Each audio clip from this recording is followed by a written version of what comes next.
Hello guys, welcome back to the channel. तो आज हम एक्सप्लेन करेंगे movie Nana the true key of pleasure को, जो कि 1983 में रिलीज हुई थी। ये कहानी है एक बुरी लड़की नाना की, जिसका पूरा शहर दीवाना था। नाना अपनी खूबसूरती का फायदा उठाकर लोगों से अपने काम करवाती थी। यहाँ तक कि मूवी के मेन कैरेक्टर हेक्टर के साथ साथ उसका फादर भी नाना की खूबसूरती का दीवाना हो जाता है।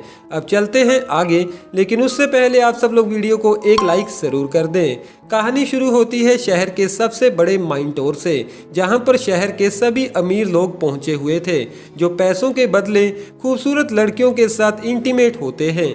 इस माइंटोर के मालिक का नाम फाउंटेन है, जो सिर्फ शहर के अमीर लोगों को ही अपने माइंटोर के अंदर आने देता है। थोड़े टाइम बाद वहां पर न्यूज़पेपर एडिटर फेरी अपने दोस्त टैनियर बैंकर के साथ पहुंचता है।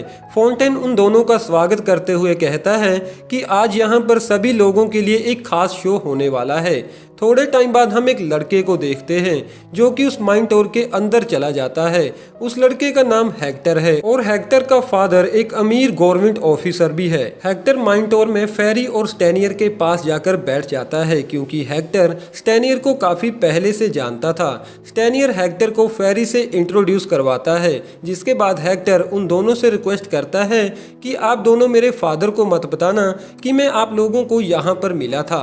थोड़ी देर बाद शो शुरू हो जाता है, जिसमें मेलिस नाम का मजिशियन उन्हें अपनी नई एक्ट्रेस नाना की कुछ इंटीमेशन वाली वीडियोस दिखाता है, जो उन सब लोगों को काफी पसंद भी आती है।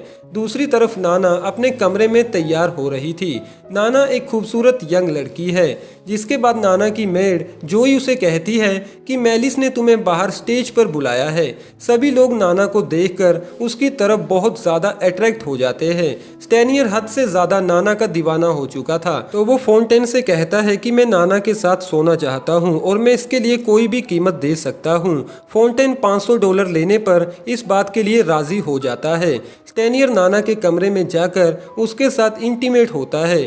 दूसरी तरफ हेक्टर एक हॉल में से ये सब कुछ देख रहा था, क्योंकि हेक्टर भी नाना के साथ सोना चाहता था। लेकिन हेक्टर ये भी जानता है कि वो अमीर तो है, लेकिन उसका फादर उसे ऐसा करने नहीं देगा। अगली सुबह हेक्टर अपने घर पहुंचता है, जहां पर हेक्टर का फादर मूफट, मॉम सवीना और उसकी फियोंसे रेने मिलकर ब्रेकफास्ट कर रहे थे।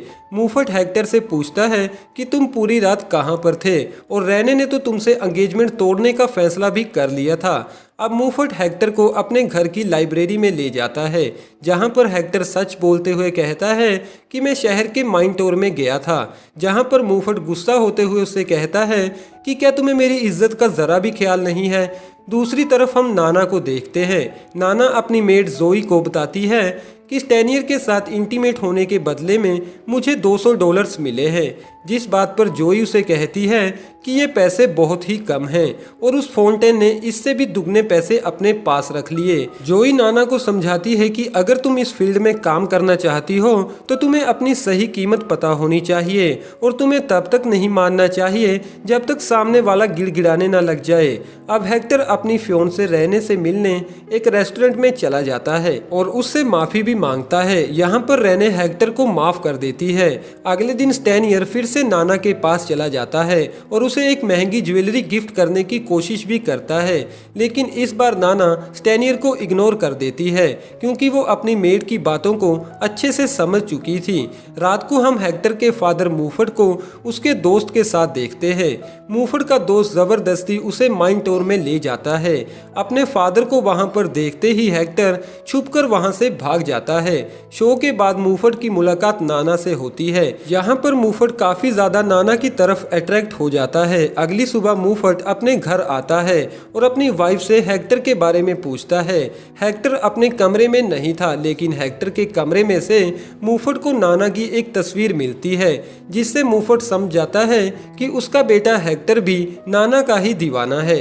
अब नाना के चाहने वालों की गिनती काफी बढ़ चुकी थी, जिसके बदले में फाउंटेन को काफी मुनाफा होने लगा था, लेकिन वो नाना को उसके पूरे पैसे नहीं देता था। तभी नाना के पास स्टैनियर आता है और नाना से कहता है कि मैं तुमसे मिलने के लिए इतनी लंबी लाइन में खड़ा नहीं हो सकता। मैं तुमसे बहुत प्यार करता हूँ और बदले में तुम कुछ भी मुझसे मांग सकती हो। नाना जान चुकी थी कि स्टैनियर उसके लिए कुछ भी कर सकता है। नाना स्टैनियर से खुद के एक घर की डिमांड करती है। स्टेनियर एक बड़े बैंक का मालिक था तो वो बड़ी ही आसानी से नाना को एक बड़ा सा घर दिला देता है जो कि मुफट फैमिली के बिल्कुल पास में ही था। अब नाना काफी खुश थी। थोड़े टाइम बाद स्टेनियर वहां आता है और नाना के साथ इंटीमेट होता है।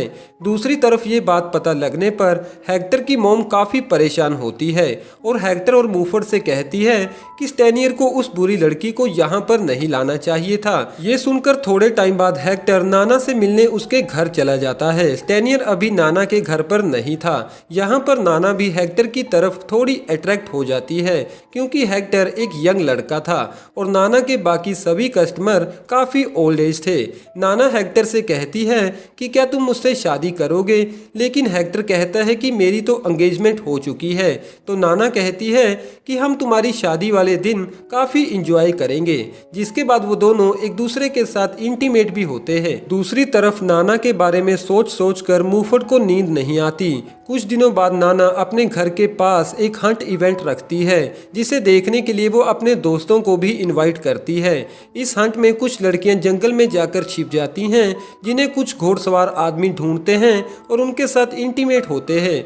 सभी लोग ये हंट देखकर काफी ज्यादा इंजॉय करते हैं। इस इवेंट के दौरान नाना की मुलाकात साटिन नाम की एक लड़की से होती है जो कि एक लिसेबेन गर्ल है। वो नाना को अपना एड्रेस कार्ड देकर वहां से चली जाती है। अगले दिन मुफट नाना के घर चला जाता है और उसे कहता है कि मैं तुमसे बहुत प्यार करता हूँ, जिसके बाद नाना स्टेनियर को अपने घर से निकाल देती है। स्टेनियर चाहते हुए भी कुछ नहीं कर सकता था क्योंकि वो घर नाना के नाम था। दूसरी तरफ मुफट अब नाना के लिए कुछ भी करने को तैयार था और वैसे भी नाना को कोई तो चाहिए था जो स्टेनियर के बाद उसके खर्चे उठाए।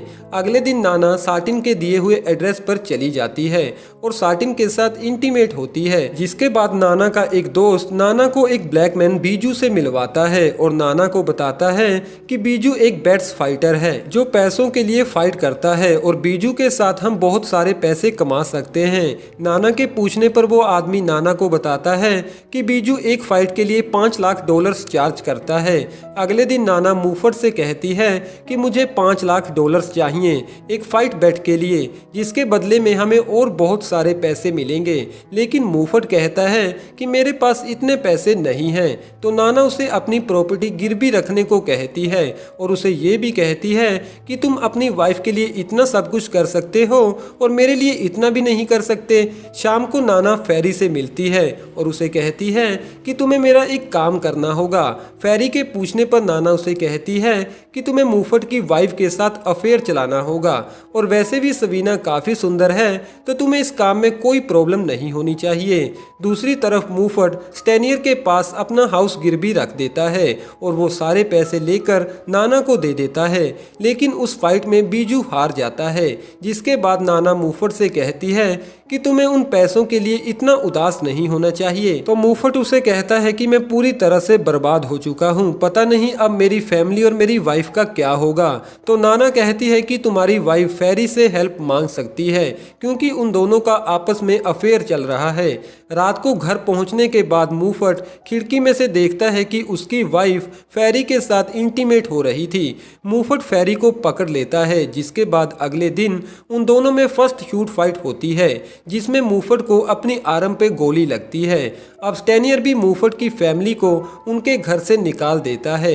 मुफट नाना के पास जाकर उसे कहता है कि अब मैं यहीं पर तुम्हारे साथ ही रहूंगा। नाना मान जाती है और मुफट से कहती है कि लेकिन तुम्हें मुझे अपने साथ हेक्टर की शादी में लेकर जाना होगा।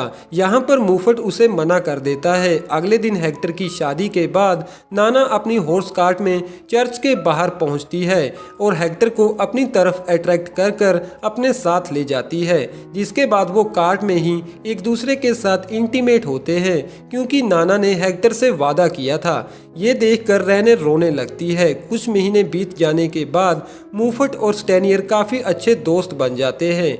यहाँ पर हमें पता चलता है कि नाना ने फैसला कर लिया था कि वो ये सब कुछ छोड़कर किसी दूसरे देश जा रही है। लेकिन गुड बाय के समय हम देखते हैं कि नाना ने अपने हॉट एयर बैलून में एक आदमी को छिपाया बताया हुआ था, यानी कि नाना कभी नहीं सुधर सकती, जहां पर हमारी ये मूवी खत्म हो जाती है। वेल दोस्तों, कैसी लगी आपको ये वाली मूवी? कमेंट द्वारा अपना कीमती सुझाव हमें ज़रूर दीजिएगा।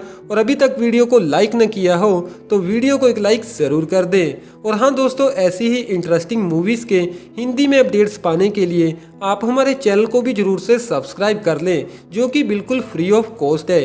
लेकिन साथ में बेल आइकन को दबाना ना भूलिएगा, जिससे कि आपको रेगुलर अपडेट्स मिलते रहेंगे। Thank you.